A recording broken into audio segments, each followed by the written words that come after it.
Shalom, saudaraku yang dikasihi oleh Tuhan, puji Tuhan. Kita berjumpa lagi dalam acara Start With God pada saat ini. Saudaraku yang dikasihi oleh Tuhan, kita akan mendengarkan firman Tuhan yang saya akan bacakan dari kitab Yesaya pasal yang ke-5 ayat 1 dan 2 yang berbunyi demikian. Aku hendak menyanyikan nyanyian tentang kekasihku. Nyanyian kekasihku tentang kebun anggurnya. Kekasihku itu mempunyai kebun anggur di lereng bukit yang subur. Ia mencangkulnya dan membuang batu-batunya dan menanaminya dengan pohon anggur pilihan. Ia mendirikan sebuah menara jaga di tengah-tengahnya dan menggali lubang tempat memeras anggur. Lalu dinantinya supaya kebun itu menghasilkan buah anggur yang baik, tetapi yang dihasilkannya ialah buah anggur yang asam. Saudaraku yang dikasihi oleh Tuhan, Tuhan itu berbicara kepada umatnya dengan berbagai cara.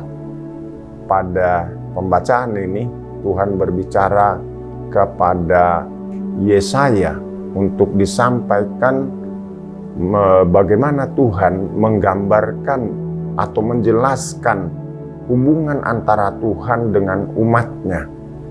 Tuhan dikatakan dalam pembacaan barusan adalah digambarkan seperti pemilik kebun anggur, dan bangsa Israel umat pilihannya itu menjadi kebun anggurnya.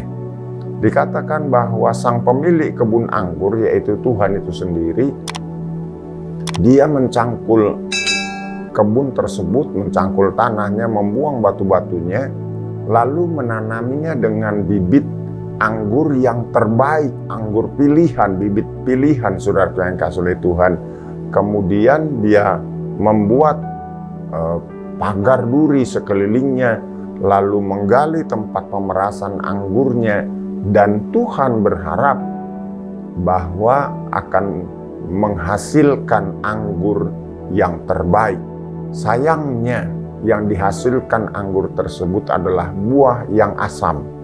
Saudaraku yang dikasihi oleh Tuhan, ini gambaran tentang umat Allah, tentang kita anak-anak Tuhan. Jika kita seperti pohon anggur yang kita sudah baca barusan, menghasilkan buah yang asam, maka betapa Tuhan itu bersedih. Saudaraku yang dikasihi oleh Tuhan, Dia berharap dari setiap kita menghasilkan buah yang terbaik. Saudaraku yang dikasihi oleh Tuhan, Tuhan itu mengasihi umatnya. Dia merawat sedemikian rupa kebun anggur itu yang menggambarkan adalah saudara dan saya. Tetapi alangkah sedihnya hatinya Tuhan ketika dihasilkan kebun anggur itu atau buah anggur itu buah yang asam. Saudaraku yang dikasihi oleh Tuhan, apa yang terjadi ketika hasilnya buah yang asam? Maka dikatakan pagar itu dibuka sama Tuhan. Kemudian kebun anggurnya di ayat yang ke-5 dikatakan itu akan diinjak-injak oleh orang, saudara yang dikasihi oleh Tuhan. Artinya tidak ada harganya, dan betapa marahnya Tuhan kepada umatnya karena yang dihasilkan adalah buah yang asam. Bahkan kalau kita baca ayat 5 sampai beberapa ayat ke bawahnya, di sana dikatakan umat pilihan itu dibuang oleh Tuhan. Nah, saudara yang dikasihi oleh Tuhan, tentu kita tidak mau mengalami hal seperti itu. Oleh karena itu, saudara, setiap kita biarlah memeriksa diri kita, biarlah keluar dari hidup kita buah-buah yang terbaik.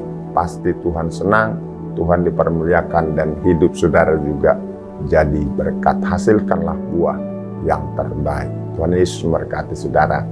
Amin. Jangan lupa berdoa, jangan lupa baca Alkitab, jangan lupa ingat selalu Tuhan Yesus itu akan datang segera loh. Karena itu jaga dirimu, saudaraku. Mari kita berdoa. Bapa di surga, terima kasih buat kesempatan ini. Biarlah firman Tuhan yang kami dengar selalu mengingatkan kami bahwa Tuhan merindukan dari hidup kami buah yang terbaik. Ada buah dari hidup kami ini, buah jiwa-jiwa, buah pertobatan, buah roh, sehingga Tuhan dipermuliakan. Di dalam nama Yesus kami berdoa mengucap syukur. Haleluya. Amin.